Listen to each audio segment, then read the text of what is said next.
सेठ ने तो मंदिर के बाहर खड़े हुए भिखारी को डांट दिया, पर सेठ के नौकर ने भिखारियों के पास जाके, पैसे तो नहीं थे, कुछ ऐसा किया कि सबके चेहरे पर मुस्कुराहट आ गई, सारे खुश हो गए। तो सेठ मुड़ के कहता, तूने इनको क्या खजाना दे दिया जो ये खुश हो गए?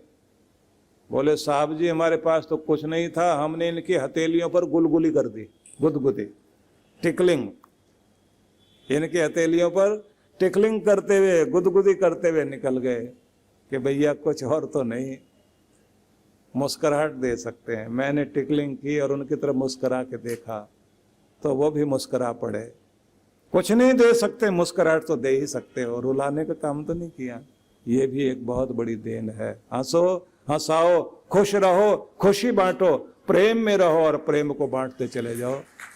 ये देवतापन है। आपका देवतापन ही आपको आगे लेकर जाता है। छीनने से आप नीचे हो जाते हैं। इसलिए यही संस्कृति है हमारी, देव संस्कृति।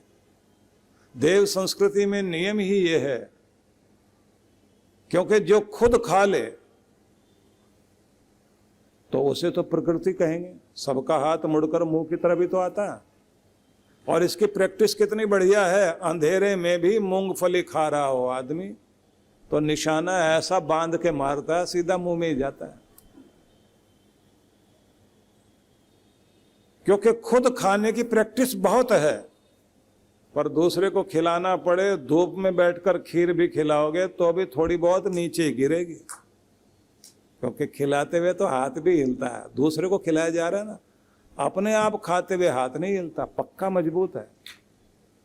तो खा लेना खुद प्रकृति, स्वभाव। दूसरे का छीन के खाना विकृति, ये राक्षसों का स्वभाव। और अपना हिस्सा देकर भी दूसरे के चेहरे पर मुस्कुराहट ले आना, इसको कहते हैं संस्कृति। ये है देवताओं का स्वभाव, इसी को कहते हैं देव संस्कृति। ये भारत की संस्कृति है। जब इस संस्कृति में आप जीते हैं तो आपकी कोशिश होती है कि सबको हम सुख की कामना करते हुए, सर्वे भवन्तु सुखिनः सर्वे सन्तु निरामयाः, सभी सुखी निरोग आनंदित हों, ये कामना करना। और फिर खुद के लिए भी भगवान से प्रार्थना करना, भद्रम कर्णेभिः शृणुयाम देवाः भद्रम पश्येम अक्षभिर्यजत्राः, हमारी आंखें भी शुभ देखें और हमारे कान भी शुभ सुने। जो देवताओं की आयु है, देवताओं का जीवन है, वो हमें मिल जाए और अंगों से स्वस्थ रहते हुए संपूर्ण आयु को प्राप्त करें। आखिर तक हमारे शरीर के अंग प्रत्यंग हमारा साथ देते रहें और हमारा परिवेश भी शुभ हो, भला हो, भलाई को चारों तरफ फैलाते हुए जिए। ऐसी जो प्रार्थनाएं हैं उसको हमारे यहाँ स्वस्ति वाचन कहा जाता है। मंगल कामना करना, वो मंगल कामना आपको ऊपर लेकर जाती है। तो इसलिए आपसे कहना चाहता हूं कि सभी के अंदर भगवान ने दिव्य शक्ति दी थी, लेकिन समय के साथ में जैसे जैसे संसार में उलझने लग गए तो हमारी वो दिव्यता हटने लग गई। स्वार्थ वाले हम होते चले गए, लोभ वाले होते चले गए, क्रोध वाले होते चले गए। तो काम, क्रोध, लोभ, मोह, मद, मत्सर, ये सारी चीज़ें आकर बैठ गई और फिर हम दुनिया में ऐसे उलझ गए कि हमारे जीवन के अंदर निराशा, दुख, जलन, पीड़ा, क्रोध, भय, अनेक तरह की मृत्यु की जो छाया मानी जाती है, 9 छाया मृत्यु की हैं, वो 9 की 9 छाया आकर हमें संतप्त करने लग गई। जिसका परिणाम ये हुआ कि डरे डरे जीते हैं, डरे डरे बैठे हैं। चिंता भविष्य की है, निराश भी बहुत हैं, हताश भी बहुत हैं, होपलेस भी हैं, हेल्पलेस भी हैं। तो इसलिए चाहिए फिर से जीवन में दिव्यता आ सके तो हमें अपने सद्गुरु के सानिध्य में वो विद्या सीखनी चाहिए जिससे ब्रह्मांडीय ऊर्जा को हम अपने अंदर धारण करते हुए सब सकारात्मक चिंतन वाले बन जाएं। सकारात्मक चिंतन क्या है? जिसमें आप अपने आप को सक्षम बनाते हैं।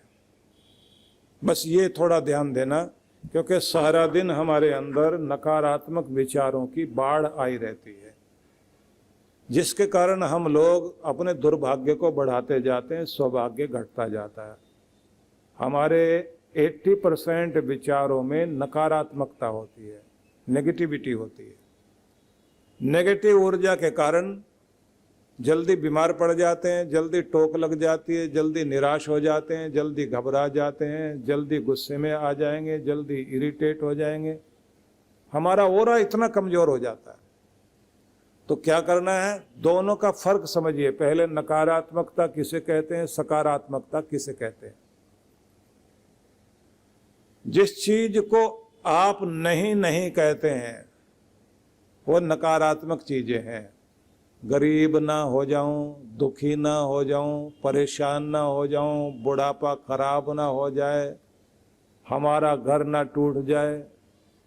जब आप ये जो नहीं हो जाए, नहीं हो जाए, ऐसा ना हो जाए, वैसा ना हो जाए, ये जो आशंकाएं पाल कर जी रहे हैं, इससे आपके अंदर निराशा और डर पैदा होता है।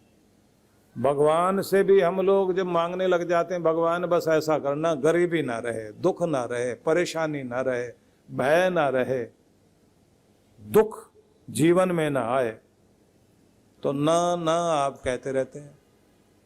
और कहना चाहिए थोड़ा अलग तरह से, सुखी रहूं, अमीर रहूं, खुशहाल रहूं, आनंदित रहूं, आगे बढ़ता रहूं, अमीरी जीवन में आती जाए और मैं हर रूप में प्रसन्न रहूं, आनंदित रहूं, प्रेम पूर्ण रहूं, बढ़ता रहूं, आगे चलता रहूं।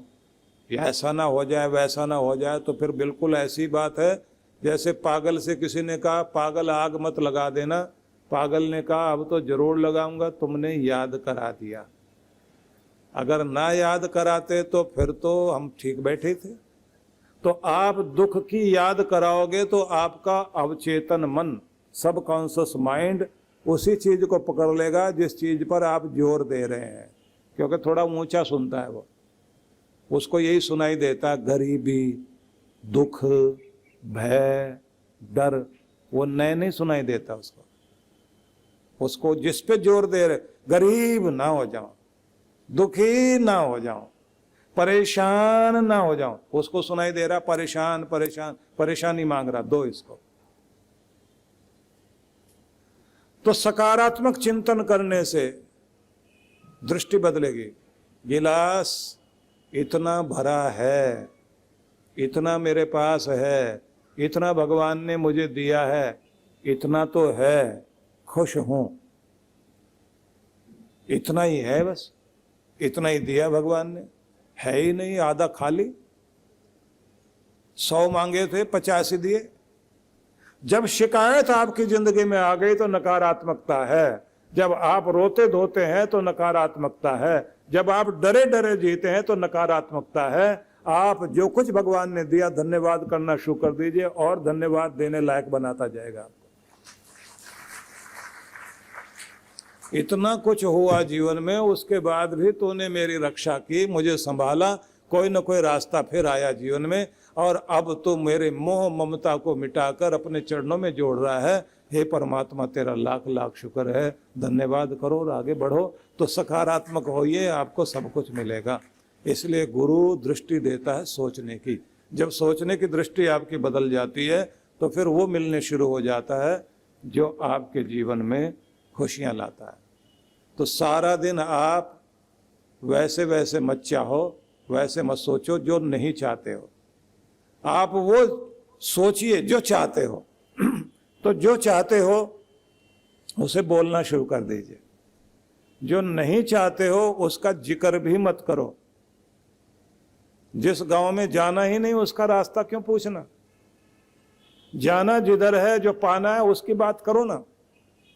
खुशी पानी है तो खुशी की बात करो, दुखी ना हो जाओ, वो क्यों बोलते हो। डर वर ना आ जाए जिंदगी में। निर्भय हूं, साहसी हूं, वीर हूं, हर स्थिति का सामना करते हुए आगे बढ़ता हूं, और मुझे हर जगह आनंद है, क्योंकि मेरे साथ मेरा परमात्मा है। अपने आप को उस तरह मानकर चलिए। तो सोच बदल दीजिए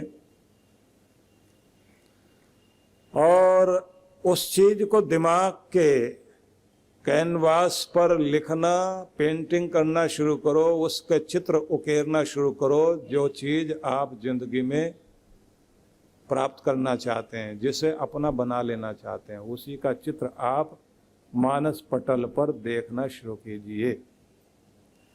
तो एक महिला थी जिसका फ्रांस में थी, जो गर्भ में उसके संतान थी, जो सोचती थी मेरा बेटा बहुत वीर बनेगा। तो वैसा इतिहास पढ़ती थी, वीरों की कहानियां, और साथ में म्यूजिक भी वही सुनना, वही गाने गाना। और सुबह सुबह जाए जहां परेड होती थी, सैनिक लोग परेड करते थे, तो उनमें जो कमांड कर रहा होता था, उस युवक को देखकर वो मन मन में सोचती थी एक दिन इसकी जगह मेरा बेटा खड़ा होगा यहीं और इसी तरह कमांड करेगा और सारी पलटन इसके पीछे पीछे चलेगी, इसका निर्देश मानते हुए। और जब उसका बेटा पैदा हुआ तो उसका नाम उसने रखा नेपोलियन। नेपोलियन जैसे बड़ा होता चला गया तो एक दिन आगे जाकर वो फ्रांस की सेना का सेनापति बना, कमांडर इन चीफ। और जब वो सेनापति बन गया तो माँ ने उससे कहा कि यहीं रुक मत जाना, क्योंकि फ्रांस देश तेरा देश है और ये ऊंचा तब उठेगा जब तू ऊंचा उठेगा और अपने देश को ऊंचा उठाना चाहेगा। और फिर वो वहाँ का शासक बना, और जब शासक बना तो फ्रांस को दुनिया के नक्शे पर एक यशस्वी और शक्तिशाली देश बनाने में उस व्यक्ति का बहुत बड़ा योगदान रहा। इसलिए आपको ये कहना चाहता हूं, मां ने अपने मन पर एक चीज लिखी, वही सपने देखे, वही संगीत सुना, वही विचार किया, संतान का रूप जो बनाना था वो उसने बनाया। और अपने बच्चे का मन भटक ना जाए तो पत्र भी ऐसे ही लिखती थी। जब वो पढ़ने के लिए गया हुआ था, वो लिखती थी कि समय इंतजार कर रहा है तुम्हारा, ये वक्त तुम्हारा इतिहास लिख रहा है। इस समय अगर तुम भटक गए तो दुनिया में जहां तुम शासन करना चाहते हो, ऊंचाई पर जाना चाहते हो, फिर तुम नीचे रह जाओगे, फिर दुनिया तुम्हारे ऊपर शासन करेगी। सिर्फ सामने देखो जो पाना चाहते हो। दुनिया की रंगीनियां तुम्हें खींचेगी अपनी तरफ, उन रंगीनियों में भटक मत जाना, क्योंकि जंगल में उलझने के लिए नहीं आए हो, जंगल के पार जाकर अपनी बस्ती तक पहुंचना है, तुम उसके लिए दुनिया में आए हो। तो विचारों ने कमाल किया ना, वो शक्ति देने का परिणाम हुआ कि नेपोलियन अद्भुत व्यक्ति बन गया। विचारों की शक्ति बहुत अद्भुत होती है, तो ऊंची सोच रखिए, क्योंकि आपको निराश करने वाले बहुत लोग हैं, तरह तरह की बातें करेंगे। किस्मत बहुत बड़ी चीज है जी, किस्मत को मान के चलो, होगी किस्मत अपनी जगह, लेकिन आपके हाथ तो दो हाथ दिए हैं, इनको कहते हैं कर। और ये किस लिए दिए गए कि कर कर कर कर कर। और कृपा भी तब कब होती है, तो कुछ लोग कृपा को खिरपा बोलते हैं, कुछ लोग करपा बोलते हैं। हरियाणा वाले थोड़े अलग तरह से बोलते हैं ना, करपा, तो वो कहते हैं ना कर और पा, काम करो और पाओ। ऐसे हरियाणा वालों का एक बड़ा आनंद है। कोई एक हरियाणा से आया हुआ एक व्यक्ति रेलवे स्टेशन पर अखबार वाले से कहता, भैया अखबार देना। बोले साहब इंग्लिश वाला दूं या हिंदी वाला? बोले कोई सा दे दे, हमको तो रोटी लपेटनी है, इसमें पढ़ना होगा तुम्हें, हम तो इस काम को करेंगे।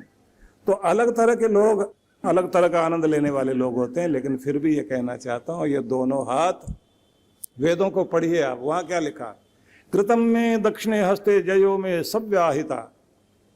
कर्म अगर तुम्हारे दाएं हाथ में है तो सफलता तो बाएं हाथ का खेल है।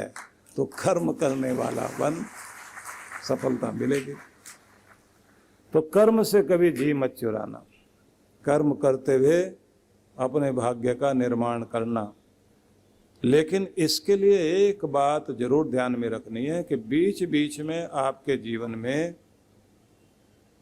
ऐसी घड़ी आएगी जब आप निराशा के कारण काम करते करते रुक जाओगे। रुकावटों के कारण आप अपने भाग्य को कोसने लग जाओगे।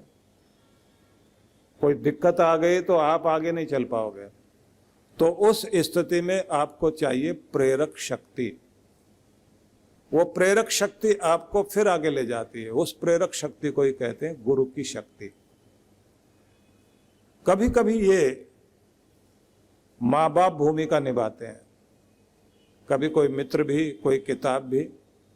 और सबसे बड़ी चीज तो ये है कि अगर आप गुरु के साथ जुड़े हुए हैं तो गुरु के विचार तो प्रेरणा वाले विचार होने चाहिए। वो विचार जैसे आपके अंदर आते हैं, व्यक्ति फिर खड़ा हो जाता है और फिर जा करके अपने मैदान में दो दो हाथ करना शुरू करता है और फिर देखता है कि वो जीतता जा रहा है, आगे बढ़ता चला जा रहा है।